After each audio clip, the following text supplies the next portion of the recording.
Good morning, everybody. Hope everybody's doing well. Happy Sunday. Today's the 23rd of March. I hope you are all doing well, staying out of trouble. For those who were able to watch the St. Jude auction, $30,000 was raised over last weekend and this weekend in support of the kids, to support kids with cancer and the research that's happening there. So, outstanding job to that team. They did an amazing job, as always. Um, huge shout out to Ida for all of her efforts. Amanda for the amazing spreadsheet and the work that she did, cataloging all of those and putting the uh, images and videos together. Paula, Shannon, Mr. and Mrs. Coin Crew, Big Flip, Ashes, Silver Keys, Ringmaster Ray. There are so many people that came alongside to make that event what it was.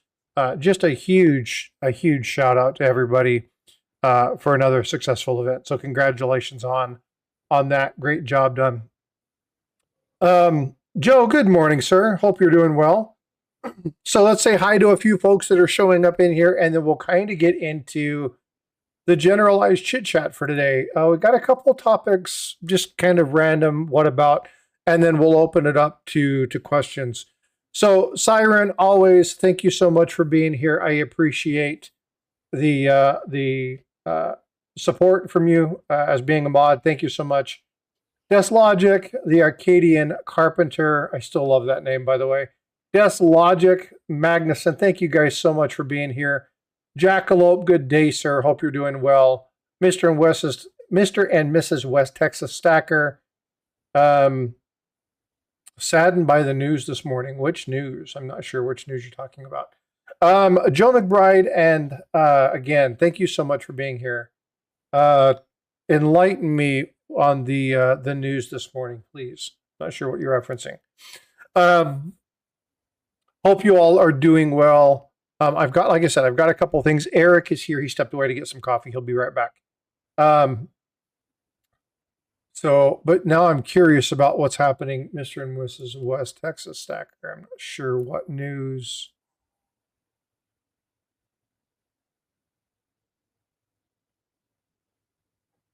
Oh, yeah. That was a couple days ago. We had Gremlin up yesterday talking about the situation. Um, yeah, that's extremely unfortunate. She had a battle with cancer. It metastasized into her spine, up into her brain, and for the last little while, she just was not doing very well. And Gremlin stayed in constant contact with the family. I'm sorry you just found out. It's definitely sad. She was a person who always tried to make people feel welcome in chats, and so the community definitely is going to miss her. Very unfortunate. We've reached out to the family to find out what's going on. Gremlin has kind of been that. She's the community POC for this. And so if you have any questions, go to Gremlin or Ashley, and she can tell you a little bit more about what's going on. I want to make sure that I don't offer any hearsay. You guys want to hear it straight from the horse's mouth. But definitely a loss in the community. And so if you want, you can reach out to me. I'll give you information on how to get a hold of her if you want to send like a card or something, but we're not taking any money. We're asking everybody not to reach out to the family. They've said that they don't need anything, so let's honor that and make sure we stand by that. Dan McCumber, good day. Coin Junkie, what's up, my northern brother from another mother? Hope you're doing well. Cad Roll Hunter again. I hope you guys are doing very well this morning. So I want to ask a question, and this is something I've had a couple people ask me in chat after a conversation that was held in Salivate Metals. Salivate said something about this, and I've had a couple people saying, "Hey, Frosty, what does he mean by rust spots on gold?" How many of you have ever seen red spots on gold? Oh, hold on just a second. Yeah, I dropped the ball on that. CAD roll hunter. Give me a second. I'll give you. I forgot to add those. That's me. Just a second. Let me add those.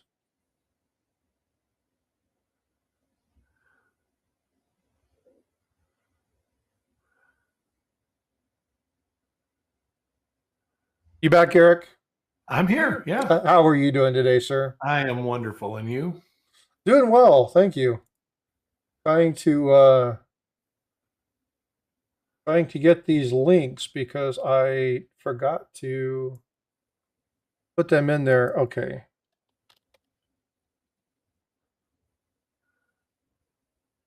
So what have you found out when you did your little quick look this morning That it regarding is oxidation of the copper alloy that's used to basically harden the gold.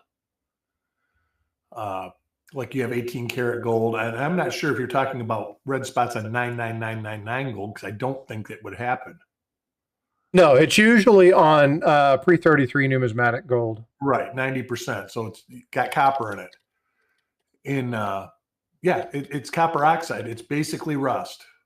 There you go, CAD roll hunter, and I apologize. I forgot to do that. Now they're both in there. Let me pin both of those. Yeah, so there you go. Outstanding. Yeah, and that's exactly what it is. And a lot of people, when they look at that, they're used to getting like these PAMP bars, or maybe they're getting the Eagles, maybe they're getting the Buffaloes. And you may, because there's a very small percentage of copper in there, see it on some of those. But if you're looking at pre-33 or anything that's, 8.5 or 0.85 or 0.90 or 0.925 gold, you have a mixture in there of silver and copper. And so that copper is what actually causes that oxidation, and you get that kind of reddish rust color. Right. One of the questions that came about was, how do you get them off? And so the first thing I'll say is, I'm not a proponent of cleaning coins. Period. End of story. I was going to say, I would, a gold coin, I would actually send, if you really wanted it gone, I would send it out for conservation. Have it professionally conserved. But I can tell you, like red spots on jewelry, a lot of people will do an alkaline bath.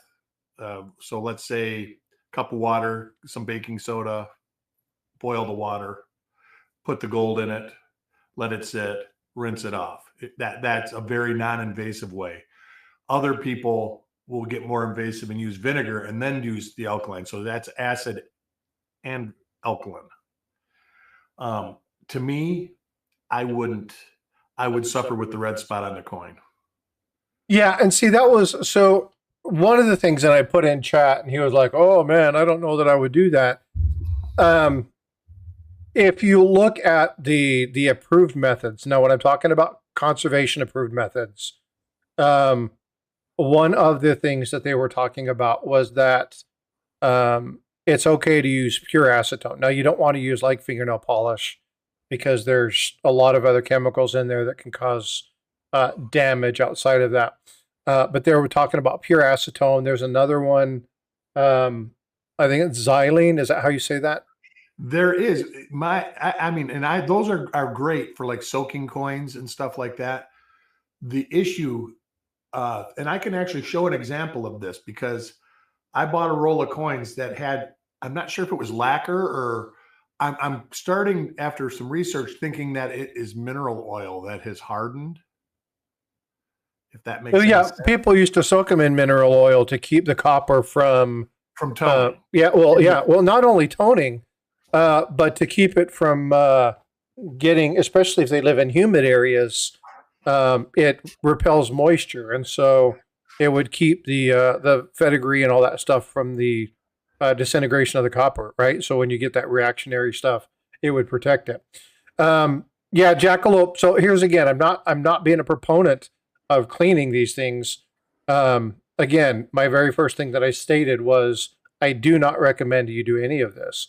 But people were asking. There are a couple approved items, but ultimately, you can send it off for good conservation. But understand this: if it's something that you have that you want to make sure it's nice, then you need to find methods that's not going to hurt the coin. However, anytime you do anything like this, even setting it off for conservation, you probably should not send it in for grading afterwards because it's going to come back clean and you'll forever have that designation. Well, even from what I'm reading, I'm just reading a Coin Talk forum. Somebody sent a coin in and had the spot removed, and PCGS graded it and then put spot removed on the card. So it did nothing. You should have just kept the spot on there, I think. Yeah, and again, they've conserved it. The one thing that people, when you look at this, it's very small amounts of copper. So when you get those red spots, it's very unlikely that it's going to grow throughout the remainder of the coin. Simply because it's only going to be if there's like a slightly higher concentration of copper in that specific area on the surface of the coin, it's only going to show up in that very specific area. If you'll notice, you never see any red gold coins, right? They're always just spots because it's limited down to, hey, Miss Coin Crew, because it's limited and it's down to those areas in which the copper's one close to the surface or where it's been able to react. I would recommend never cleaning a coin, but somebody asked and I was like, look, there's a couple approved methods. But number one, ultimately, if you're going to do it, Eric is exactly right. I would send it off for. And here's the reason why. Can I show them? I'm going to share a screen in a second. Yeah, go ahead. Fire away. Like I said, I had bought this roll, and I found some varieties in it. The rest of the roll I threw in the bucket, and the coins were pretty nice red coins. And I took acetone to one. Let me get my scope up here. Yeah, Matt, that was what he was talking about earlier when he's talking about this mineral oil. I don't think it was lacquer because it came off really easy. Here is the acetone. And see, I did it because it's a double die. You got to share your screen. Oh, let me get my screen up. Like it's not appearing. It's coming. It's coming. There it is. All right. So there's the double die on the wheat. And okay, hold on. Before you move that, let's go back. How many people can see this? Because I know when it comes to wheats are one of those things along with eyeballs that I have a hard time seeing. And you can actually see it all through the wheat grains right there. This one actually is pretty strong. You can see it going up every line. And then you see it right here on the edge. Okay. And I think it even goes down. This is not the best example. Yeah, well, but again, as yours says, tiny. The important piece of this is what I want to make sure we do is whenever we show images, I want to make sure people are seeing what it is we're talking about. This coin had I think it's still around the date. I don't think I got this one. West Texas, congrats on the 1,000 subscribers. I'm glad you got there. That's awesome. Whatever it is still living right around the date. And that's why when you see clean coins, you usually see dark spots or light spots around the date because they don't get it totally clean. But when I hit this with acetone, it started turning yellowish green. And I could re-rub it with acetone and it would go totally gold. But as soon as the air dried it, it would turn green. So then I tried xylene. And this is what I got with xylene was purple. And this one you can see it's a much better example, Frosty. See how it's going all the way down because it's a better strike?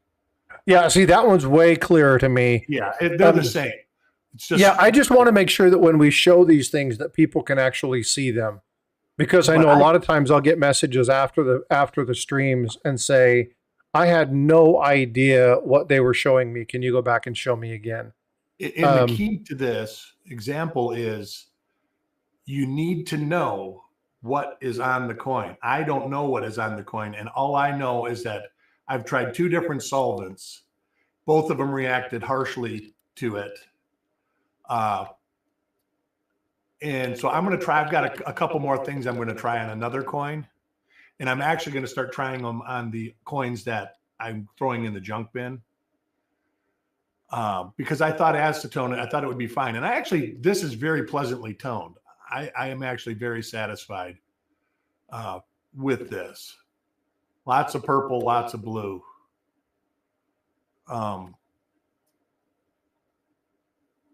But you have to know what is on the coin, because different chemicals have different reactions to things on the coin, organic stuff on the coin especially. No, Coach, what we're talking about is I had some people after we were watching a episode of Salivate talking about red spots on gold coins ask me how they would remove it. And number one, I don't recommend you do, but there are different things that happen. And what we're talking about now is potential side effects if you opt to do this and some of the things that happen. Because there are inadvertent consequences for cleaning a coin. So for instance, let's say there was a previous cleaning and you ended up dipping something in MS70. MS70, one, if it's left in too long, can turn your coin black. But you can actually show improper cleanings and things of that nature, and you can actually really destroy the look of the coin if done incorrectly. I would consider it artificial, Joe. Sorry. No, it's okay. It's all good. So again, when we're talking about this stuff, we talk about how people do it, but it's definitely nothing that we absolutely recommend. I don't ever recommend cleaning a coin. I'll give you a great example. Right? Let me pull this back up. Okay, here's a great example. Okay. 1921 peace dollar, AU55. A lot of people would take that, dip that, but I'm not going to mess with it. Why? Well, one, it's straight graded. I wouldn't mess with it, but it's the coin that I'm after. Yeah, I wish it would look a little bit nicer. It would be nice to have that blast white, but you can see, one, the toning. But if I was to dip this and something happened, it might even degrade this coin even further. And so it's not something that I would mess with. So I don't ever support cleaning a coin. Even sending a coin in for conservation has its potential downfalls. I wouldn't do it. But just because I wouldn't do it doesn't mean other people won't. And other people clean their coins quite frequently. I just want people to understand there are methods to the madness. And you can definitely I don't know. do that. Has anybody ever have you ever had that acetone bath a coin, Frosty? I've never done that. Have you ever got one that's like globbed with either varnish or lacquer or something where it's just like somebody's tried to preserve the coin? Yeah, I have an entire roll. And what was funny was I was getting ready to ask Chuck about it, and he had done a roll reveal where like the edges of the coin were flaking. Yeah. And I was like, what is that? I have an entire roll as the exact same thing. And he's like, that's the varnish. That's the lacquer. And it's actually not considered cleaning when you give it an acetone bath. I mean, it didn't used to be considered. While it is, it was acceptable because you're not rubbing and scrubbing and stuff like that. It's just like a bathing to try to get the chemical off. My issue here is that whatever the chemical was reacted with the solvents. And so this, yes, Joe says, is this artificial toning? I would consider this artificial toning. But it's pleasant. And if I ever, gave this coin to somebody, I'm going to tell them that it had stuff on it and it was washed with xylene. Yeah. I wouldn't try to sell this as a coin that's uncirculated. But that was my point, was you have to know what material is on the coin before you just guess. Like I guessed this was lacquer. I'm going to throw it in paint thinner, acetone or xylene, which is organic. You rinse it off with water. There's no traces. It doesn't leave residue if you do it properly. Yeah, Matt T. It goes with anything that's collectible. If you're going to do it, have a professional do it. Period. End of story. Doesn't matter if it's cleaning an old weapon, or it doesn't matter if it's cleaning or updating furniture. It doesn't matter if it's collectible items. Anytime you're going to do any kind of restorative work, anytime you're going to do any kind of trying to correct something with the item, in this particular case, it's a coin. But anytime you're doing anything with anything collectible, you want to make sure you take it to a professional. We have a really piece of stuff. well, we had a really nice carpet that my mom had for years, and it was extremely valuable. And we just didn't have the money to send that in to get it done. And they did a botch job on it, basically ruined the carpet. So while it sounds nice, inevitably, when you're trying to make sure you restore something to as close to its original, spend the money, right? Make sure you take that to a professional, make sure you do your research, make sure that person knows what's going on, but be realistic, right? Understand that your level of restoration may not be what they can provide. And Right. you also have to understand that if you send it in for restoration, there's a potential problem with the fact that they may find something that you didn't know about before. That is So not restorable. that it's not restorable, or Yeah. they actually find out that it's way more degraded than what happens and they can't get the pieces for it. And now they can't even put it back together. There are cases like that. And I don't know how many of you guys watch this. You guys ever watch the Antique Roadshow? Absolutely. I love that show. There was a story of a guy taking a piece of furniture in. It rated at a very high thing. They took it to the appraisal, and I think it was something like $120,000, $130,000.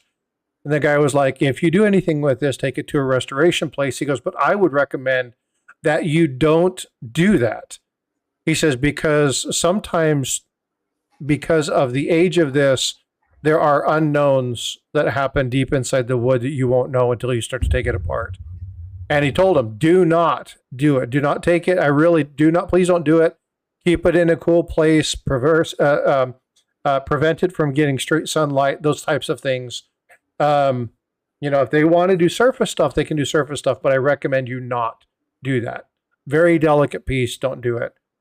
And they did a follow-up with, and I'll see if I can find the video. But they basically went through and said, that piece, this is what happens when you go against the advice of professionals.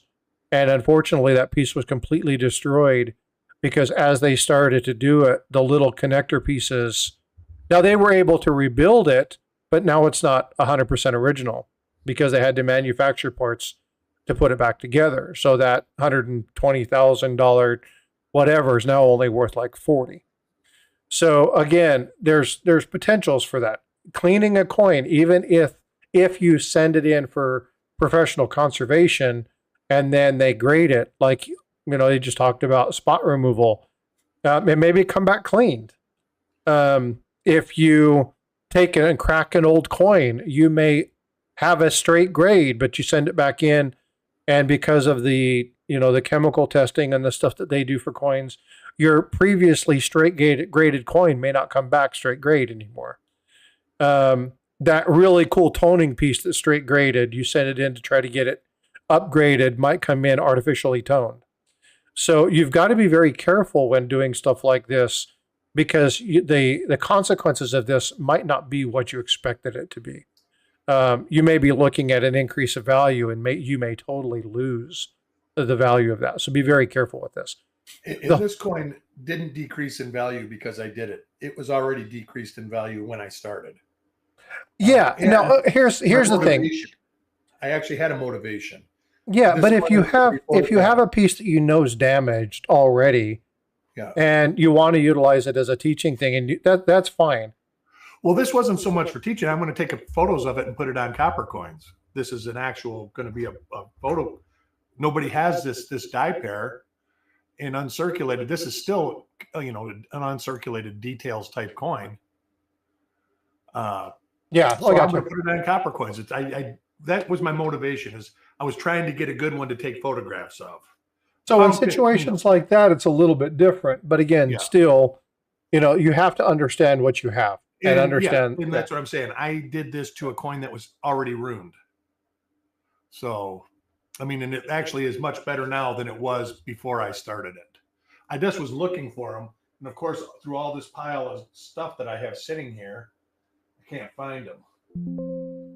Well, maybe this is them.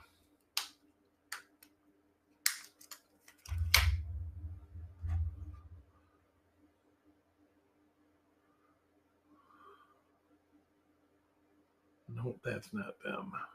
Shit. So while you do that, I want to pull something else up.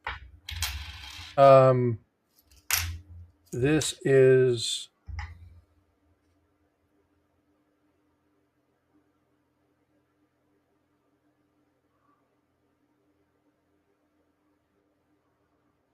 where is it?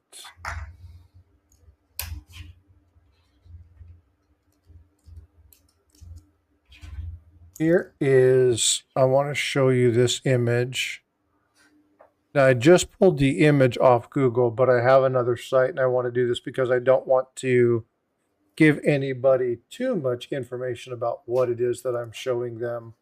I want to see if any of you know what this is. Because I was going through something and learned about something that I had not seen before.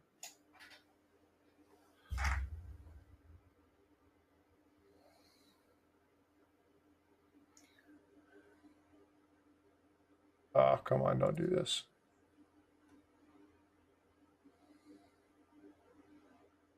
Who knows what this is? And I'll open this up to chat. Does anybody in chat know what this is? Well, I guess I should have done something else, but That's a great image of one too. yeah. Unfortunately, I wasn't very smart about my my header. Would that be Persian? Actually, yes, it is. It's not. It's actually something that's pretty cool. Red silver. All right, it's Arabic. Yeah, yeah. So this is actually, and I'm going to give it just a minute. I'll let some more people answer. This is something that, as I was looking through a very specific coin, I was doing some research yesterday, kind of while we were doing, and a lot of people are saying it has to do with wax. It's not, doesn't have to do with wax at all. This is actually, it's not a seal. This is something that I really had never thought about when they were talking about coins. This is a numismatic item. This is an ancient numismatic item. And when you talked about having silver or gold, they didn't have necessarily denominations on the face. So the way that you managed silver and gold, again, when we talk about pieces of 8, right? There was there was 1, there were 2, which is where you get your 2 bits. You have 1 bits, 2 bits, 4 bits, 8 bits. Here, let me zoom that in a little bit. They said I can read it if I zoom it in. That's about as close as I can get. But the way that you would do this is by the weight of the metal. So this is an old coin weight. This is an ancient trade weight. And what they would do with this particular thing is they would put this on a scale against a known weight. So this actually tells you, if you read this, and I don't read Arabic, so I couldn't read this, but what it would tell you is the weight of the content, what the item is. Yeah, I'll send that to you, Azure. And what they would do is they give you the weight of the content, and then it would tell you, what it should be. So if there was a very specific coin, for instance, if there was a piece of 8, or if there was an old farthing or something, and I'm just coming up with ideas, old German or German silver coins or ancient Roman coins or Greek coins. And so I came across a site, and again, I'm not supporting or sponsoring any sites, but I came across this site, and this is something that I found really interesting. It wasn't something that I had actually seen before, but there's this site, and I'll put this in here. Yes, they actually used to make them of glass as well, Eric. And you can actually buy these. You can buy ancient coin weights. Most of the time, they were made of metal, or they were made of glass. And they would be hey, what's up, Volt for Pedro? Hope you're doing well, brother. What they would do is, let's say that you took in, you're talking about an old Roman coin, Caesar, and they would have this, and you had whatever the weight of that particular coin should be. They would go in, they would grab that, they would put it on a scale, and it would be something that would help them identify whether somebody had trimmed the silver or the gold off, right? And so it was a way for the ancient merchants or the coin collectors or tax collectors or things of that to actually ensure they had the proper weight of that particular metal and that particular alloy. Now, what I'm going to do, yesterday, you guys know Mike Niddleman was in the stream. I'm going to reach out to him, and I'm going to see if I can get Aaron Burke and him to come on stream and talk a little bit about this kind of stuff. I was fascinated as I started looking through the various lead weights. You see the one in the top center that is Roman. I'm going to zoom into these so that some people can see these. You can see that they have some Roman weights. You have ones that came from Byzantine. That one is glass. And again, depending upon the denomination of the currency of the time, they would have these pieces that would, you could look at. And I was fascinated by this. And so I was like, you know what? I'm going to do a video on this, but I'm going to reach out and see if I can get more information, because I don't know a lot about these. I just stumbled across this yesterday. But I'm going to see if I can get a hold. So I'm going to be sending an email out. And hopefully in the next week or two, we can have somebody on to actually kind of go through some of these, talk about some of the history. And but I wanted to give you guys just an opportunity to look at some of this stuff. I think they're really cool. And when you look at these, you're going to see some really neat looking pieces. And they talk about the various sizes and the weights and what they were. And there's whole bunches of these. They talk about them, the shekels. They talk about Babylonian, Syrian weights. These obviously were a metal-based item. The shekel was made out of hematite, which is a stone. They would weigh that down to make sure that it actually weighed the same as that particular coin. But it's definitely one of those things that is, it's quite fascinating. It's definitely one of those things that is quite cool. And I wanted to share that with everybody because I really hadn't seen much on this. So I'm not going to just kind of go through and just give you generalized information. I really want to get with the professionals. I can do research and give you the research that I come across, but I want to get with what I would call the man, Aaron Burke, and see if we can't do that, because these were really cool. There's some really, really neat pieces. And I'm sure that with him working at Harlan J. Burke, I'm sure that they have some amazing examples of these. So if this is something you guys want to know more about, if this is something you guys would like to see, do me a favor, put a 1 in chat. Let me know that this is something that you guys would like to see more of. Most of the stuff that I do has been, US based coins because, again, I'm still fairly new to all of this.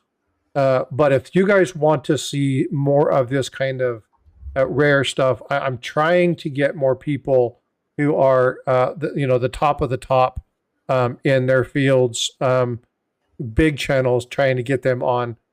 So if you guys are interested in doing this, please let me know. I see a number of ones. I just got 2 texts that said 1. So awesome. Yeah. So anyway, I'll get a hold of them, let them know what I'm interested in doing, and maybe they'll make something themselves, or maybe they can come on and talk about this. So I'll reach out to them. I'm not going to hold them to doing it. I mean, that's not cool to do, but I will definitely reach out and ask, because these were just really cool. I mean, you're looking at the dinars, you're looking at some old Egyptian, you're looking at, again, these nice hematite weight from Sirius, Egyptian, Syrian, just some really, really cool things. Again, if you're interested in doing this, I'll put the description in this down below. The Athenian Dracodrome. Yeah. There's very few people that really understand ancients like Aaron Burke. Brilliant guy. And then, I don't know if you guys know this, but they have the Ancient Coin Show podcast with Mike, and you see him and Mike Noodle, along with Aaron, and they talk about a variety of stuff. Make sure you get over. If I can have one of my moderators pull up one of those, if they could research that, pull that up, that would be awesome. Morning, Kevin. How you doing, brother? Good to see you. So anyway, but yeah, I wanted to share this with you because I was like, this was really cool. This is kind of the unique stuff that I want to have and bring this to you. So I'll see if I can get somebody on a Sunday to talk more about these. A lot of people say that they would like to see this, so I thought that would be really cool to share. Had you ever seen these before, Eric? Not the ancient ones. I have seen like pennyweight and stuff like that for measuring gold and silver, diamonds. They use a lot of that kind of stuff. And that was before the advent of electronic scales. Yeah. Well, and you're talking about weights and measures, right? They literally they quite literally had counterweights for everything, right? Because that's how you did that. Remember, Monty Python used wood to weigh the weight of a witch or a duck. Oh, I just opened up myself to my humor. If you guys don't get that reference, then you guys got to go see Monty Python and The Life of Brian. But she's a witch. Look, did you put that nose on her? Yes. But she is a witch. Yeah. You know what? I think I'm going to watch one of those today. I always think when I see that, I always think of that Steve Martin on Saturday Night Live, the trough of justice. If she floats, she's a witch. Yeah, and so you're talking about the Holy Grail, Life of Brian. You get into comedy, Mel Brooks. One of the funniest things is when they talk about the Roman centurion and his wife, and they're talking about biggest, and then incontinentious buttocks. Oh, those things they're classics. They're so much fun. They're timeless. Yeah, and so I mean, you got to be careful with some of them. Some of them can't be shown in mixed company because of fear for everybody. Right. But yeah, there's a lot of fun in that. So that kind of tells you guys where my humor's at if you don't already know. Please do me a favor, folks, if you're liking this kind of stuff, smash that like, Well, yeah. What's your favorite color? Red. No, wait, blue. Ah, yeah. Absolutely amazing stuff. And so, again, it's really cool. But yeah, I will come back. I will get with a couple people and check to find out what I can about these particular elements and items. I'm going to continue to search for some kind of weird oddity stuff, and on Sundays try to bring you more of people. Like, again, I got to reach out. I've already sent the message back to Blue Ridge. We're coordinating a time for him. We'll find out. Blue Ridge's schedule may not yield to the weekend, so that may be something that happens during the week. More to come. Tiger and I are, when we do our stack collector, we are reaching out to some people who are trying to.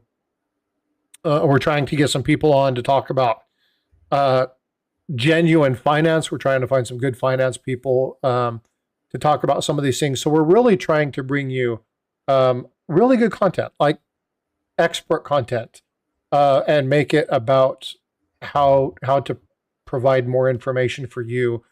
We see this a lot in the stacking community where they bring, the actual mints up, and they bring, the people that are talking about silver and gold. A great example of this is my buddy Surfer, who often brings up, people like Andy Sheckman, where they talk about the coin or the silver and the gold and the value and what's happening, or they're talking about the various metals and the things that are happening with it. I want to do the same thing within numismatics. I want to make sure that you guys have a good opportunity. Now, there's a lot of people who are already do this. The Coin Show podcast is great at doing this, but I want to continue to provide you guys with some good information so that you can do that. But I also want to have just general chit chat, which is what we're going to go to next. So, but anyway, I wanted to share this with you. I thought you guys might like to see this. So I think this would be a fun future episode.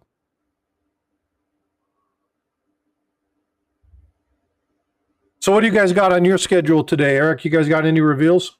I'm not sure. I got to go help my daughter move. Oh, that's right. You say that. Yep. Yep.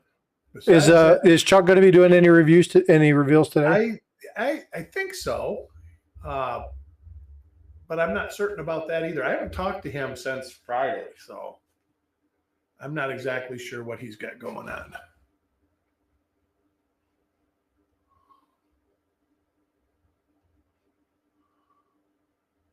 All right. Ancient coins. Yeah, I'd love to see that. I would love to learn more about ancient coins. Yeah, and this is, again, I've talked to a number of people, and you guys have heard Paula say this. She's not an ancient person, right? She's not. Well, I say that wrong. She's not ancient. Yeah, that's not what I'm trying to say. She doesn't study ancient coins. And so there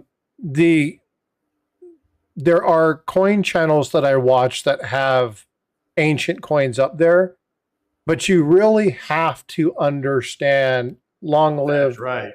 Yeah, long lived is good too. But again, it's important for people to understand that is a science that requires a vast amount of knowledge. The volume. Yeah.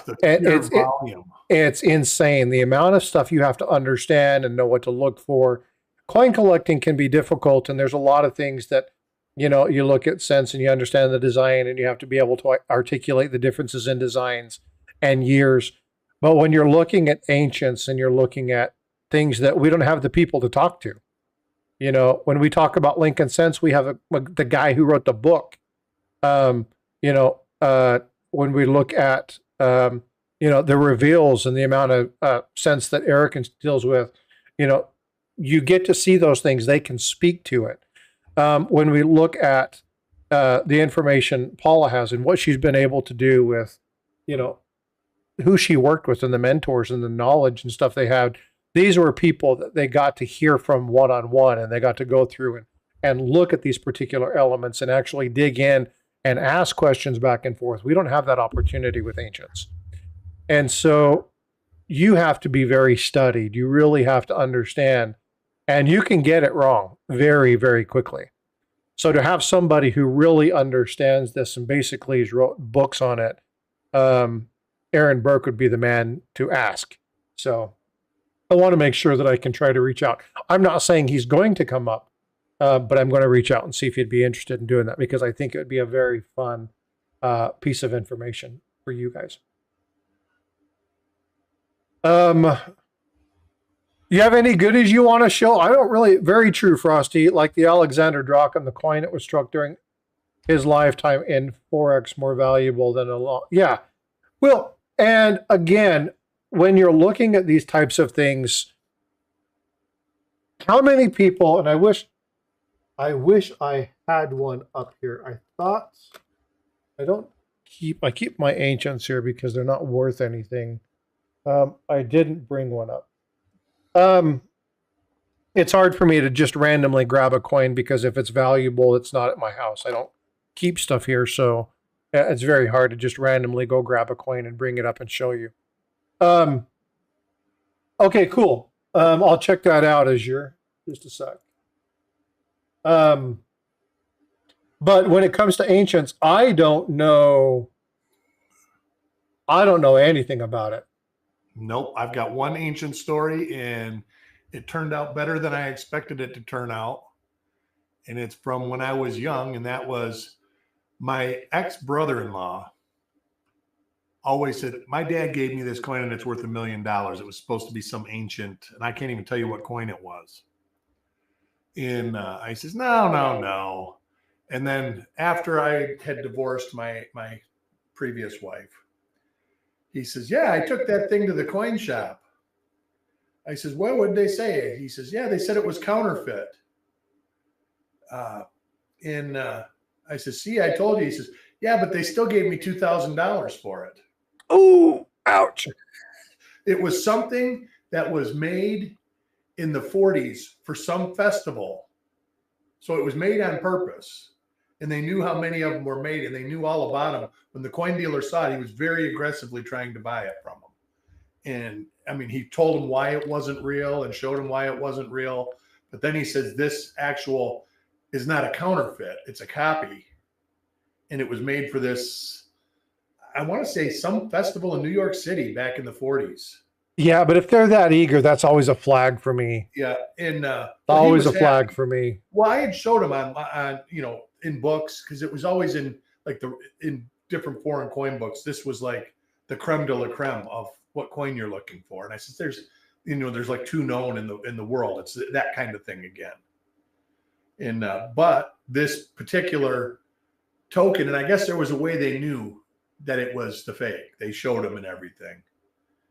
And but yeah, he was happy, and I said, hey, you should be happy. So that is, kind of a good story. That's the only foreign coin. I do collect half pennies. I'm a Lincoln cent collector by heart, and I got tons and tons and tons of half pennies from all over the world, because that's my thing. Large cents also. World large cents, not American large cents, even though I should probably start that now too. Ringmaster Ray kind of lit the fire on looking for repunch dates in large cents. That dude. So, and again, you talk about people like Dirty Water. You talk about Ray. You talk about Coin Junkie. These folks look and look and look and look and look, and when they find stuff that it's pretty cool. But they find it because they look. I need to get, and you and I talked about this at the very beginning, I need to get a better coin scope and start looking at coins again. It's frustrating to not find stuff because I am not able to look. I just can't see it very well. I have this here. This was sent by Azure. This is niobium. I don't know what this is. Azure, put stuff in chat. I'm not sure. You can't find it if you don't look. That's exactly right. Exotic bullion. So that the niobium or whatever, that must be the name of the metal, and it has the atomic symbol 41. Is that the correct atomic symbol? I would assume, yeah. It's interesting. Lick it. THS. It is. No, who knows if that is whatever. It's not silver. You can lick your silver. Joseph C., good morning. Hope you're doing well. Thank you for being here. That's cool. It's cool stuff. Yeah. If you It don't is mind me considered asking, a chemical element. he says it is used to make steel stronger. Interesting. That is interesting. Yeah. Wolfer Pedro says the crown jewel of my collection is a beautiful Athenian drachma. Struck in the lifetime during Socrates, saved 4 years for that coin. Holy crap. Absolutely love it. Yeah. See, Pedro, I love the ancients. My problem is that I have such a hard time trying to study the history because I love coins, but I don't like coins necessarily just for the look. I want to know their histories. We were having a discussion, me, Paula, and Eric, and we were discussing history. And one thing that was brought up was if you look at, and this was something that Paula had mentioned, if you look at some of the major points in history and you relate them to some of the coinage that you find, isn't it ironic that certain coins exist at certain time frames? And that's something that I'm going to, these are the questions I want to study. I love that kind of mystery. I love the history of it and being able to look at information. So I'm going to dig into that. I'm going to really study and look at financial situations and segments and stuff like that. The ancients, I love history. Absolutely love history. And unfortunately, history and coins, they go hand in hand, but a lot of people just don't like it like most of us do. But It something to do with the coins. You're looking at the coin anyways. You find out. I mean, even Lincoln Cents. You say, "Hey, you got to roll a 1938." How many people actually go and see what was going on in 1938? You know, a lot of people actually do. That used to be one of my things with the reveals. I'd start up 63. This is what happened. Kennedy got assassinated. Blah blah blah blah blah. You know, the postage stamp was 6-7 cents or something like that. I don't remember it offhand, but I used to do that before the reveals.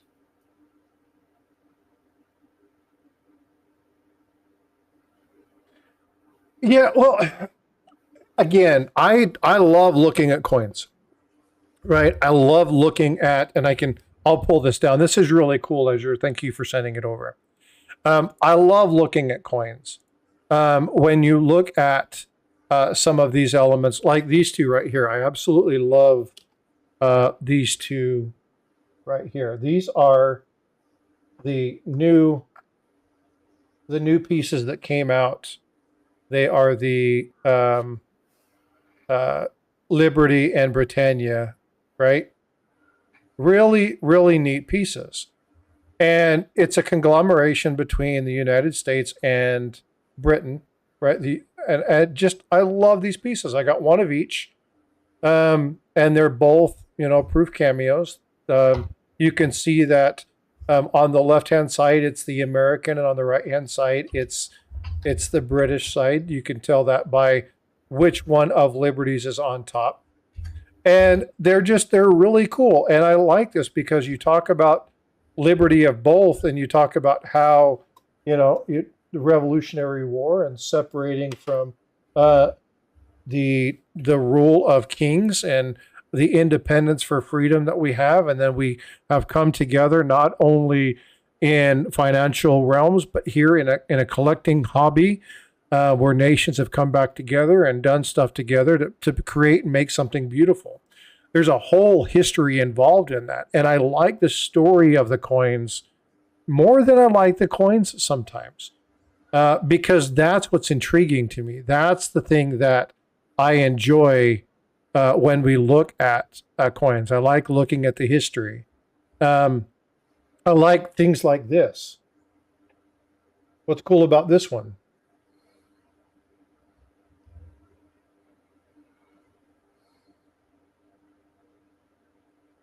Got the star. What does the star mean? You know what the star means, Eric? Yes, I do. It's equivalent to a plus in PCGS. Yeah, right. And a lot of people like those. So what does that mean? It's just different, right? It means it's MS65 and a half. Yeah, it's an MS65 with excellent eye appeal, right? And so I love looking at those kinds of things. You guys know I have my favorite designer, Christian Gobrecht. And so I have tons of seated based items. Um, and again, speaking of, you know, being able to find things like this. And again, it's just, I like the history of the things. I like the older coins. I like the stories behind it. But I like to dig in to what happened with that particular coin. Um, that for me is like, I like ancients, but I don't have the money to purchase some of these ancient coins. Um, I just don't have Coach's Magic. Is there a name for the mint crossovers? I just think they're called collaborations, right? I don't think there's a technical name for that. Is there, Eric? I think they were both named the same thing at each respectable mint. Yeah, but I think it's just the Liberty Britannia collaboration, right? Right. Yeah, I think so. I don't think they have any specific name for it. There may be an official one somewhere, but I don't think that there's. You're out of my wheelhouse when you're talking about stuff like that. Even though I did buy the British versions of the coin, I didn't buy the U.S. version, and I might one day. I got shamed into buying the English version, and I can tell you it was probably one of the most pleasant experiences that I've had from any mint buying coins. You put an order in U.S. Mint, it takes 3 weeks. You put an order in at the Royal Mint, it takes 2 days. Yeah, and you receive it in 5. Or less. Yeah. It's like, how can they get it over the sea that fast? Yeah, I did an order for a ship coin, and it came very nicely wrapped, very professionally displayed. And I spent a little bit more than I anticipated, but it was amazing. Very good customer service, and I got it faster than I've ever gotten anything from the mint. Yes. The only coin I ever got faster, it actually wasn't even a coin, it was a metal, was because I paid for the immediate release of that. Right. The flowing hair. The flowing hair. Yeah. Other than that, I've never had anything. It's like getting something through PCGS. It's pulling teeth. But yeah, I've always had good customer service when working with them. The other one is I've always had good customer service with trying to do stuff with the Canadian Mint as well. Any of the Royal Mints, they do a really good job working at it. 1795 Half Eagle. I'm not sure which coin that is, but it sounds like a beauty.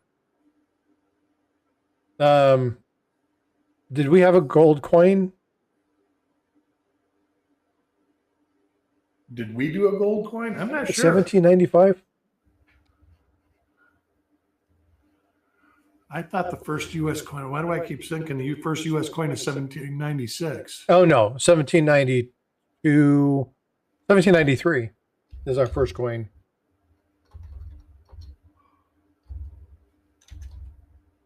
So the half deem technically, which is 1792. I don't see a half eagle. I see what they call a small eagle. Oh, there's a half eagle. It's a small eagle. Okay. Oh, yeah. Okay. Got you. I hadn't heard it called a half eagle either. Yeah, that's the draped bust. That's a beautiful piece. Yeah, that draped bust is a very, very amazing coin. How many foreign coins have the king and queen on it? Oh, good Lord. All of them. Yeah, you're getting anything that's in the Commonwealth, pretty much. Yeah, that's so. There's a bunch. You've got a lot of African countries, South America, Ireland. Yeah, there's countries all over that use the image of the king or queen. Yeah, THS, that's the half team, right? I think the 1792 is a Yeah. half team. Yeah. Um, but yeah, Joseph C., any of those that come from anything related to the Royal Mint, the Canadian Mint, the um, Nui, Australia, all of those all have images of royalty on them. And a matter of fact, even Spanish, some of the Spanish coins have their oligarchy on them, right? You no, they have Spanish oligarchy. Yeah, Spanish oligarchy. Yeah. So, and we have dead presidents, but But that's new. The dead president is relatively a new thing for the United States. It started in 1909. I wish they would go back and put liberty on And coins. there was a lot of fuss over that. If you look at some of the documents that are available, the barber did not like it. He thought that it was not right to have a president on the coin and that it wouldn't end well. And it turned out he was wrong. People loved presidents on the coins. So, but yeah, I just love, I love the Lincoln set because it's easy to collect and easy to, I can do what I like to do. But man, do I love standing Liberty quarters and Buffalo nickels. I love all the Art Deco stuff.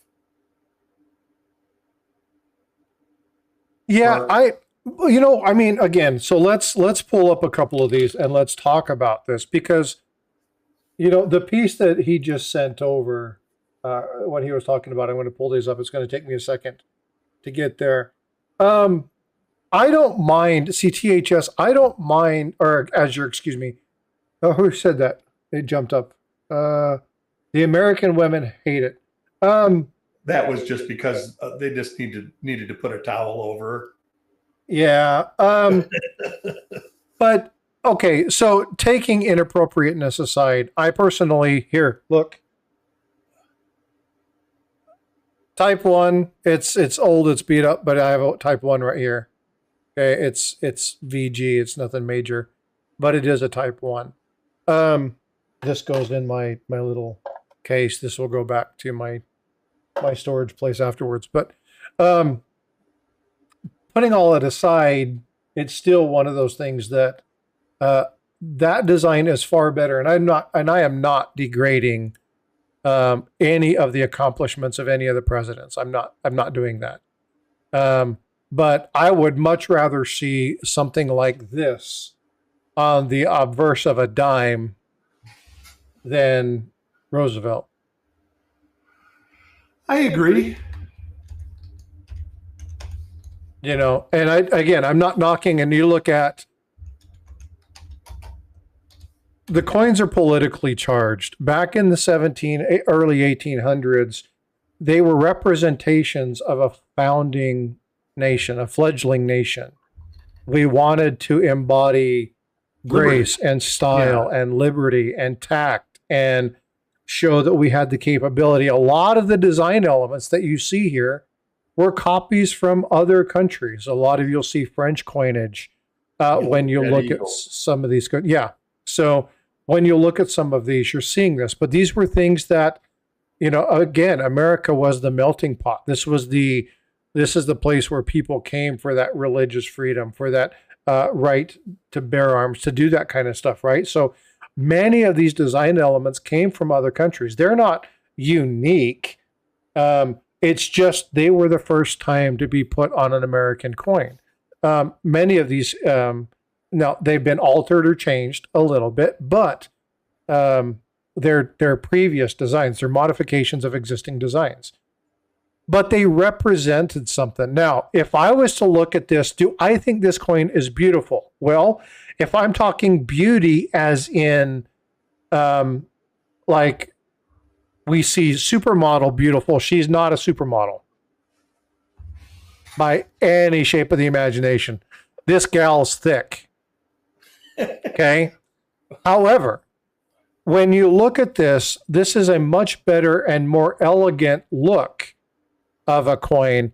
The eagle holding the wreath in its mouth. Again, does that even look like an eagle? That's funky sea chicken, right? Yeah. But these are what they did. Yeah, Kevin, that's exactly right. Beauty is in the eyes of the beer holder. Yes. But when you look at this, this is way more interesting to me. If I saw, and this is why I'm really looking forward to 2026 and seeing some of the design elements. They had such an amazing opportunity. Look at that flowing hair. And I don't have the flowing hair here. I wish I would have brought the flowing hair home, but I didn't do that yesterday. So I can't show it. But look at, let's find.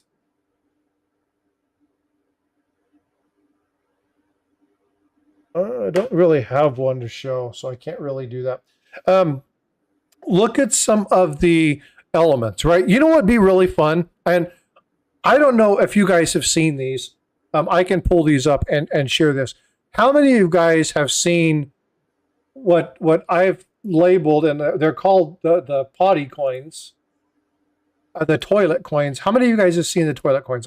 I think I showed this once before.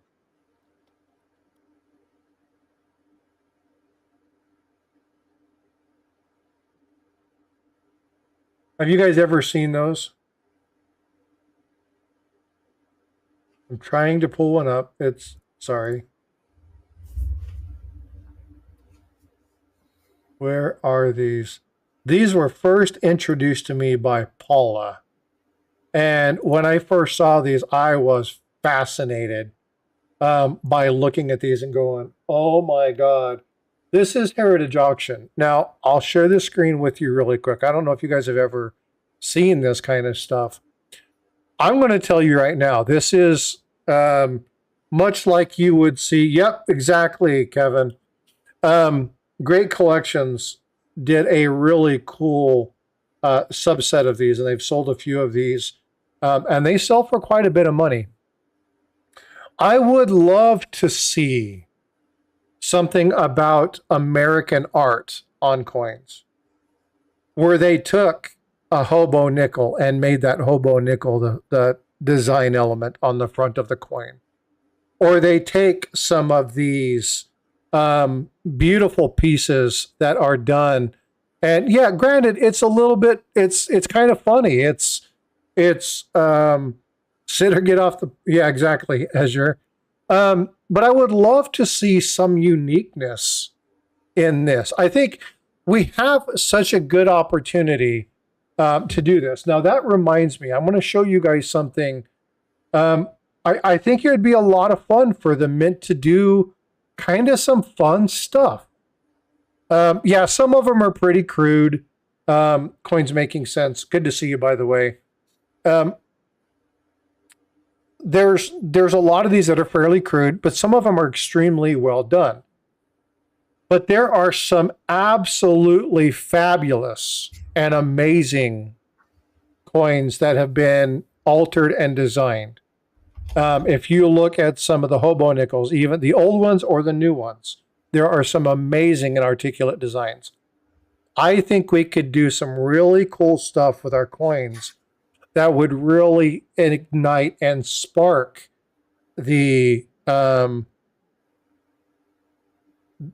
collector in a lot of people. I think everyone in this stream, everyone in this chat has the capability to become an amazing person for our hobby. But we need these things to be shared. We need people to see the different cool things that have come from numismatics, right? We need to be able to show these things. I think it would be tons of fun to be able to have something like this show up on one of our coins. Now, Matt T. Coin said, unfortunately, this is one of the most fake coins on AliExpress. Yes, they are faked because they fetch high dollar value. But wouldn't it be cool? I mean, now granted, when we look at the 2026 designs for U.S. coins, you guys can look this up yourself. Some of the stuff is not necessarily good looking. They had a really nice opportunity to do There was some something really beautiful cool. design. Say again? There was beautiful designs. If you can watch, they have a YouTube channel. The U.S. Mint does, and you can watch them going over the designs of all these coins. And some of these coins had 20 or 30 designs. And there was some beautiful designs. And ultimately, I understand why they didn't pick the most intricate, best ones, because they were going to be a minting nightmare. Yep. They had the engraver there saying, yeah, we're going to have a hard time getting the amount of coins we need to get out of the dies out of these dies without failure. So I understand why they simplified a lot of this stuff, but they did pick a lot of, I don't know, designs that I'm not real thrilled with. There's some good ones in there though. Like they could have did much better with the nickels and pennies. Yep.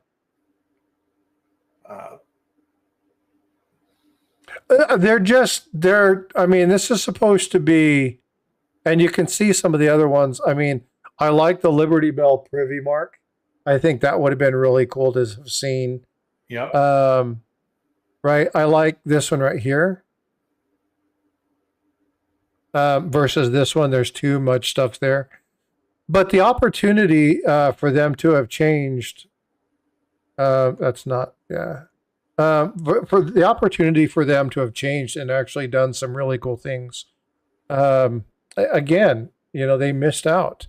And some of the coins that they're doing, some of the stuff that they're doing for these coins, it's second rate, in my opinion. It's politically charged.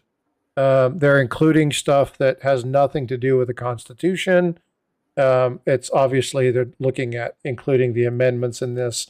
It's supposed to be celebrating the Constitution and liberty, and they've deviated from it. I think that the opportunity for them to have really done something cool it's been missed.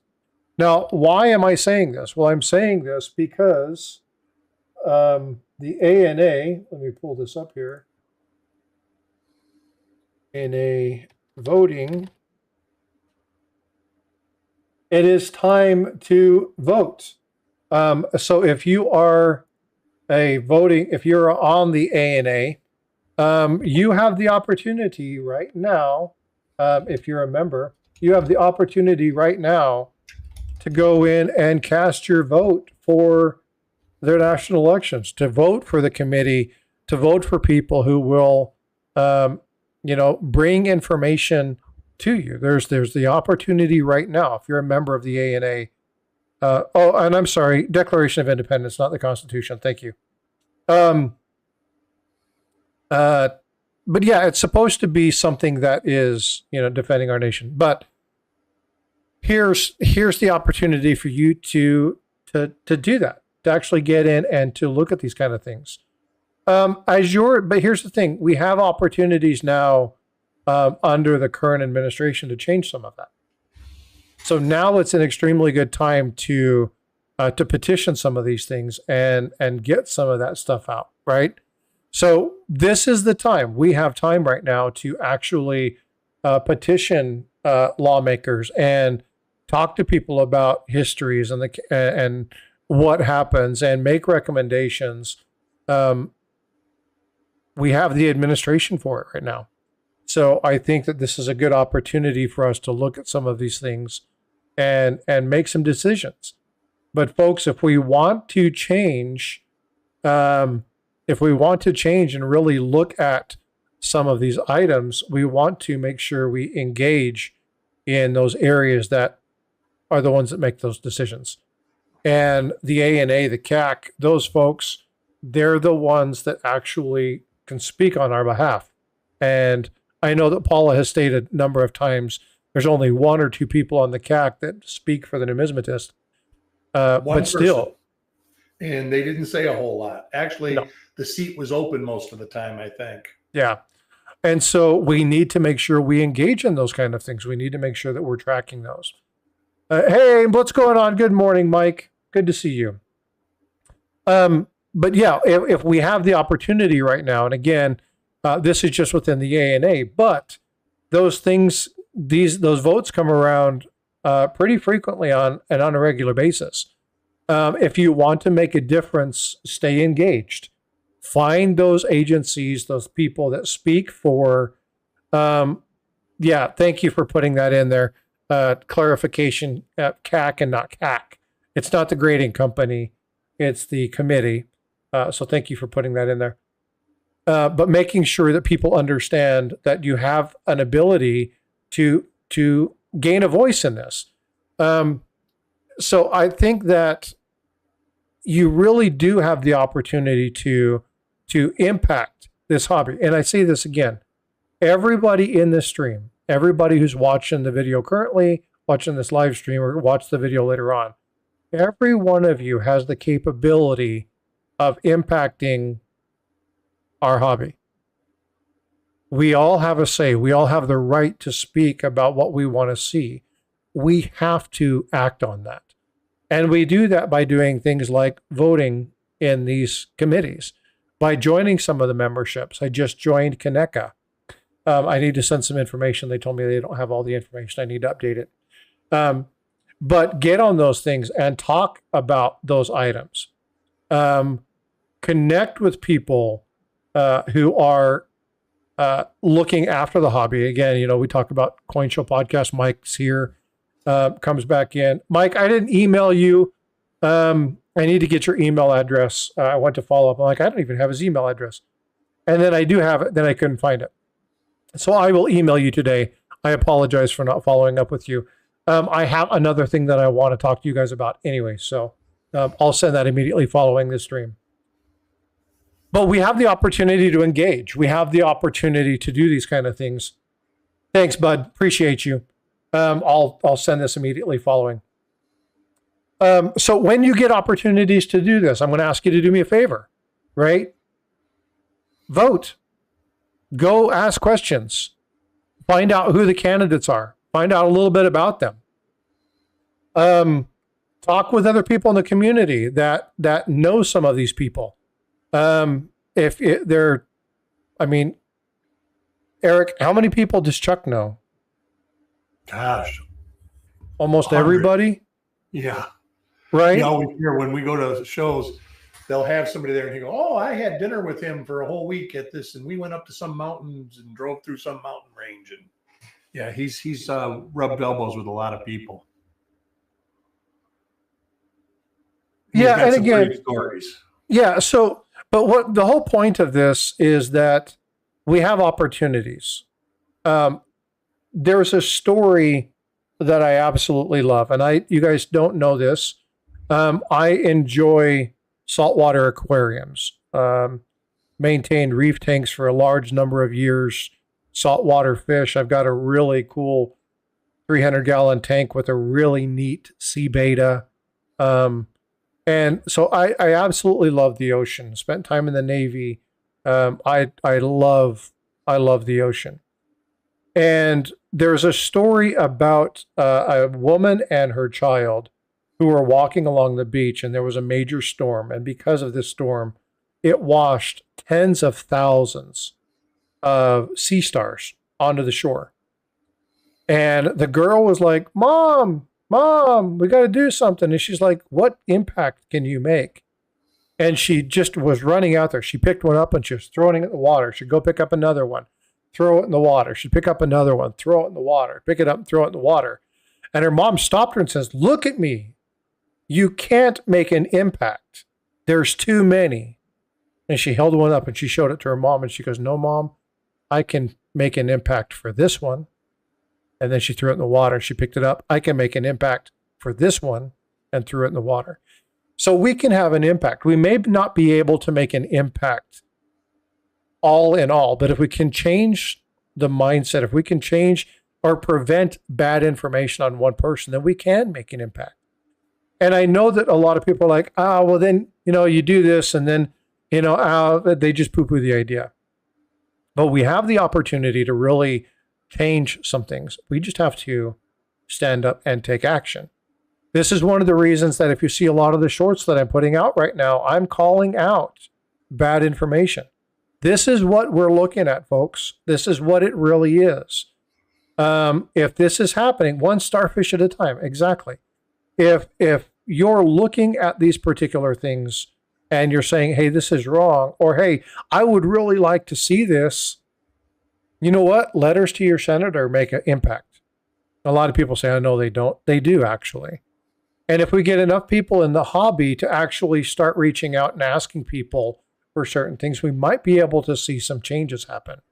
Because remember, all of these things have to happen through legislation. The Jackie Robinson coin that's about to come out, it happened because one of our Texas representatives decided that it was a good idea. He had some people petition him, and so he put the bill together, ran it through, and it got approved. How do you get those things in front of those people? You put it in front of the lawmakers. The lawmakers are the ones that make the designs on the coins. They're the ones that approve the elements that are there. Then they go to the artisans. The artisans design it, and then it goes to committee. So if we have people who are interested in this, we got to get the law first on our side to allow us to create those elements. How do we do that? Write your senators, write your congresspeople, reach out, go to meetings like the CAC. And obviously when you're in the CAC, you can't put comments in because they turn comments off. But listen to the information and then write your representatives. Paul is a representative for Conecuh for her state. Find out who your state representatives are. Reach out to them. Hey, what can we do? Who do I write letters to? How do we do this? How do we gain a little thing? And so engagement in the community is what's going to make a difference. And so, you know, I am not going to be the person who changes all of numismatics for the United States. But if I can be a source of information and provide people or link people to people who can do that, then maybe I can be a change for one person. Maybe I can save one person from buying a crap counterfeit coin.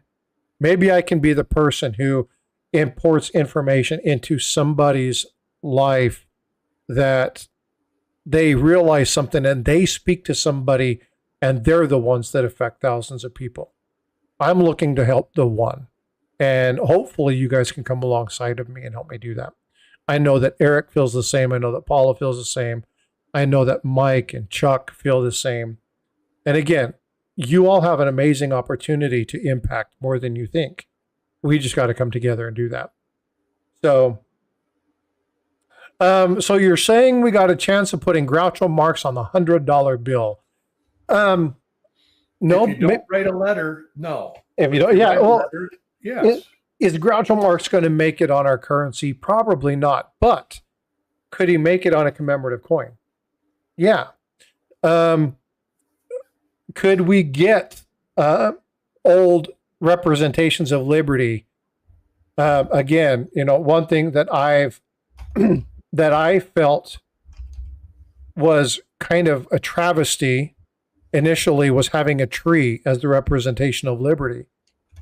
And then I go back and I look throughout history and realize that from Maine in the 1600s, the tree, the solidarity, stood for strength. It's been on coinage since the 1600s. I just wasn't aware of the full history of that.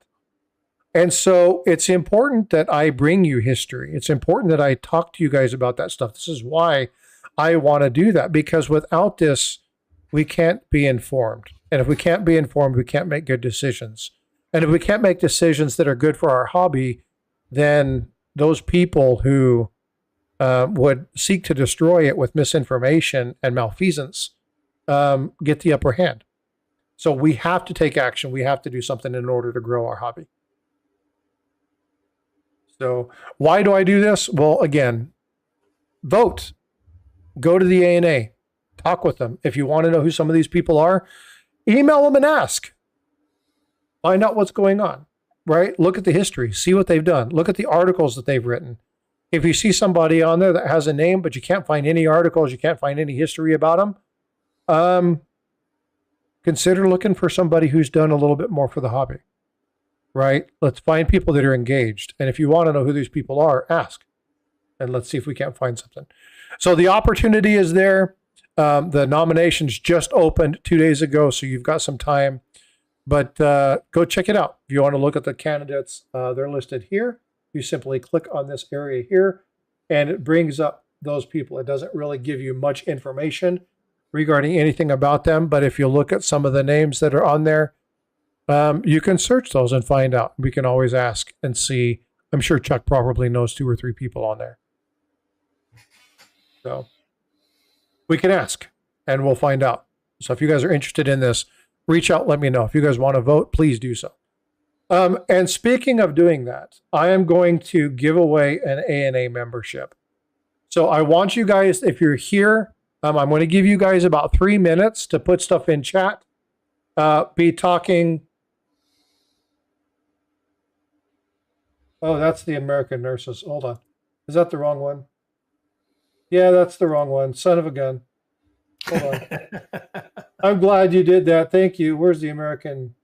Right there. Third one down. Oh, that's National Advertisers. There we go. Here, I'm trying to click. There we go. Okay. Thank you. I didn't even realize, Kevin, I was on the wrong one. Thank you for doing that. Link is in chat. There you go. Appreciate it. There's the election. And so the nominees are there. You know, I work in the medical field, so I'm just used to the ANA being the nurses one. So I look at both of them. But good catch, by the way. But you can see the people that are there. You can see the various people that are open, so you guys can go look at that. But good catch, by the way. So be putting stuff in chat. And again, I will run, I'm going to give away an ANA membership. I purchase about 20 of these every year to give away. I appreciate that, Kevin. Thanks, brother. Because again, I want to support the hobby and I want to engage people. If you have somebody that's youth that's interested in coins, consider giving it to them. It's a really cool thing to do. Again, I just like doing that. So let's make sure that that you do that.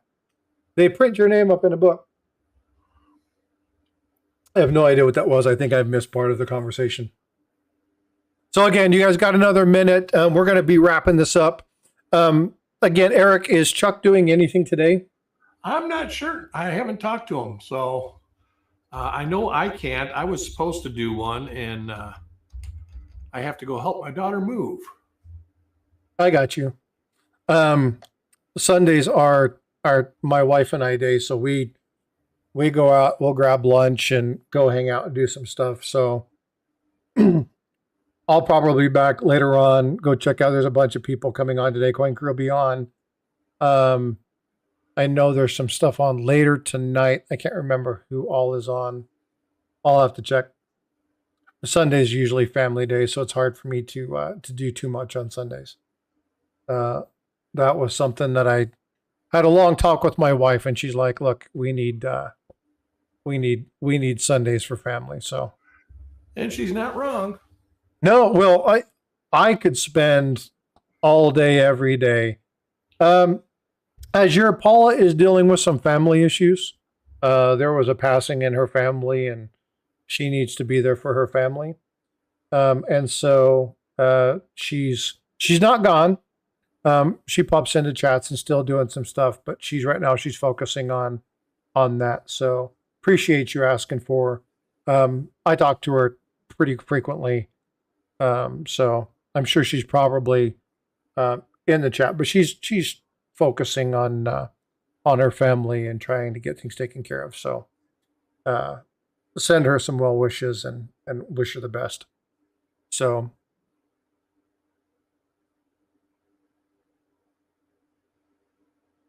yeah, Ajir, that's very nice. Yeah, I know a lot of people miss her, and so she's okay. She's going through some stuff. So, but we'll let everybody know that y'all love her and that you've been thinking about her. So I'll make sure that information gets passed on. All right, so let's go ahead and draw this. And again, let's make sure. So this will pull up in either chat. So it doesn't matter which chats you've been in. As long as you've been in, you have the opportunity to win. And the wiener is the Acadian Carpenter. Outstanding. Nice. Very engaged lately in the channel, so I want to thank you for that.